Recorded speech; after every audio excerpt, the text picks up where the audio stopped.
everyone, thank you so much for joining me here today. I'm so grateful. In today's video, I wanted to talk about taking action while manifesting and what is that one action that you really need to take on this journey of conscious creation. So, taking action, not taking action, forced action, inspired action, there's just so much confusion and misconception out there regarding taking action when you're manifesting. I have spoken about taking action in a lot of my videos. I'll link all those playlists up here. You can have a look. This is the place where a lot of people get stuck because they do not know what to do. Should I take action? Should I not take action? What is inspired action actually? Should I wait for inspired action? Will I know when I'm taking inspired action? When do I know it's forced action? And the people who do not believe in deliberate manifestation, they are really against it because they get really infuriated when you say you don't have to lift a finger, everything you want will just come to you, and they don't align with that concept, but they don't try to understand the actual context, or they're not kind of watching the right coaches or YouTube channels that explain what that exactly means. So I did speak about this as well. The people who call manifestation BS actually are mistaking it for magic, and manifestation is not magic. So I'll also link that video up here. You can take a look. Now, there's one action, and there's always going to be this one action you have to take when you are manifesting. And that one action is living in the end state. That is all. That's the only action you should be concentrating on. That's the only action where your focus should be going. That's the only kind of action you should be planning out. Nothing else. You don't have to do anything else. Your only work as a manifester, okay, your only work, please understand this, your only work is to live in the end state. This whole process cannot be made any easier for you. You are complicating it yourself, you're making it difficult yourself. This is really easy. Imagine you don't have to do anything, and we are repeatedly telling you that you don't have to do anything. You don't have to go outside and manipulate people or things or situations. You don't have to fight or struggle with something in your 3D. All you have to do is shift your state of being, shift your state of mind, and be in that end state and persist in it. Opportunities will open up. Things will be in your favor. Things will move around. Everything will fall into place by default because your outer world is a reflection of your inner world. Your thoughts and beliefs create your immediate reality that you're experiencing in this moment. So that is your only work. That is the only action you have to take. Take that action and don't worry about anything else. Choose the desire you want. What do you want to experience? It's your reality. You set the rules. Be as specific as you want. Be as vague as you want. It does not matter. Then create an end result around it. You can have one end result. You can have so many other end results before that main end result. It does not matter again. Your end result is something you choose. Don't ask others to create end results for you, or don't be scared that if I'm trying to manifest this specific person, the end result has to be marriage. No, it does not. It can just be getting to know each other, getting the commitment from that person, or getting to know each other's parents, or engagement, proposal, anything. And if you don't feel comfortable with setting an end goal, which is so far ahead just because you've heard from someone that, go straight to marriage, then take a few steps back. It does not matter.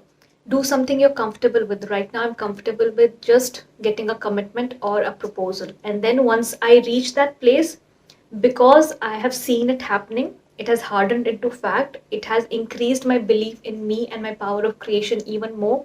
Now I'm going to use this feeling and this power to create the next step, which is my next end goal of marriage, if that is what I am looking for. So that is all. Decide what you want, set an end goal, persist in your end goal. Don't get into the technicalities. Should I visualize one scene? Should I visualize 10 scenes? What if I visualize different scenes? Will my mind know? Your mind knows everything. Why are you behaving like your mind is something that just came into your body few days back and it does not know how to function? Your mind, your brain is the most smart, intelligent organ, obviously. It's keeping you alive, it's keeping you healthy, it's ensuring your body functions well. So this is really, like, it's really funny when people say, what if my mind is not able to understand, or what if my brain is not capturing those affirmations or repetition, or what if my subconscious, is not able to understand what I'm trying to do? You're treating it as a separate entity that's not a part of you and it's outside, and you have to do something very different to ensure that it gets what you're doing. Your brain, your mind knows how to function. Okay, stop micromanaging it. Everything you think about, everything that you feed your mind, all the repetitions, everything that you make dominant within you stays in your mind. You have your beliefs set inside you from your childhood. Still, you might be having some belief system that came from your childhood, that came from your parents. That's not how you forget things, that's not how your mind works. Don't separate yourself from your mind. Your mind is you. This is you. Okay, so whatever you're doing, whatever work you're putting in, it's going wherever it's supposed to go. Now, again, in the video that I made around manifestation not being magic, I have mentioned that obviously actions are involved everywhere. Of course, they are involved everywhere, but they are going to be inspired actions, okay? And I did mention that no genuine YouTube coach or teacher will tell you that there's no action involved in at all. What they tell you is it's going to be inspired action that will naturally unfold to bring everything in place and to bring your manifestation to you, because people are really fast at jumping on these things and trying to point out how you're being contradictory in your videos. Okay, in this video you said that obviously actions are involved everywhere, but here you're saying you don't have to lift a finger. Yes, because you're not trying to understand the context of it. In my videos, whenever I'm saying action is involved, you will take action. It's going to be inspired action, not forced action. You will take inspired action. And what is inspired action? Inspired action is anything that is taking place that you don't even know is taking you to your manifestation. You're not aware of it. You're doing it as a really normal part of your day or plan, and it happens in such a way that it leads you to your manifestation. If you have to think, okay, people want to overthink and overanalyze everything in manifestation. I understand that you want to everything to happen so perfectly, but you really need to stop getting into these things and make it complicated. People ask so many things even around inspired action. Should I wait for the inspiration to come? How will I know it's inspired action? How will I know I have to take this? How will I differentiate it from other normal actions? And there's only one answer to that. If you're thinking whether you should be doing something or not, that is not inspired action. Okay, write this down somewhere so that you keep reminding yourself that. If you are thinking whether I should do this or not, if you're overthinking it, if you're analyzing it, that is by default not an inspired action. As I mentioned earlier, inspired action is going to be a natural thing that you don't even know is leading you to your manifestation. You will only understand when everything has happened and you reflect back, and then you understand, okay, this actually led me up to this and I didn't even know I was going to do that. That is inspired action. That is what happens in manifestation. That is what we mean when we say you don't have to lift a finger, you don't have to take action. Your manifestation will come to you because it's going to be so natural. You're not trying to sit and make a plan to manipulate your 3D, manipulate a person, manipulate a situation. You're not doing any of that. And a really simple example, if you are manifesting receiving a text, that's like the smallest, the most tiniest, smallest thing you can manifest. And some people are really stuck in that. Like there's so much you can do, but they're stuck with a text message, which is like the easiest thing you can do. So if you're trying to manifest a text from a specific person, and then you get this urge to text them.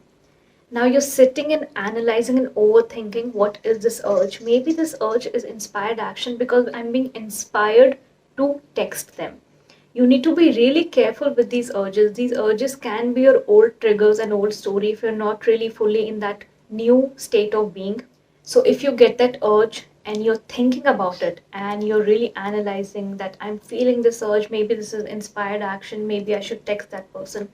And then you're texting, you're taking action, you're texting them with the hopes and expectation for them to text back. And in your mind, you're feeling like, okay, maybe this was the inspired action. Finally, I understood it, I took this action, and this is where the conversation is going to start and they're going to come in, and then they don't reply, or they'll leave you on scene. They've read the message and it's been days and they're not getting back. Then you're getting frustrated, all the negative emotions are coming up, and out of fear, out of anxiety, you're again going and doing techniques. You're getting stuck in the wrong loop. When that urge came to you, and the moment you had to think about it, the moment you had to plan, the moment you had to decide that, should I do it or not, that is not inspired action. I cannot say this enough. Inspired action will be so natural, you won't even know it's taking place unless it's done and dusted and you reflect back. Anything other than that, safely tag it as forced action. I think I gave this example in another video. This is again regarding a romantic relationship. If you're trying to manifest a new person, okay, not a specific person, a new person, you don't know who it's going to be. You're just living in the end state of having that person, knowing what kind of personality they'll have, their nature, characteristics, everything else, their looks.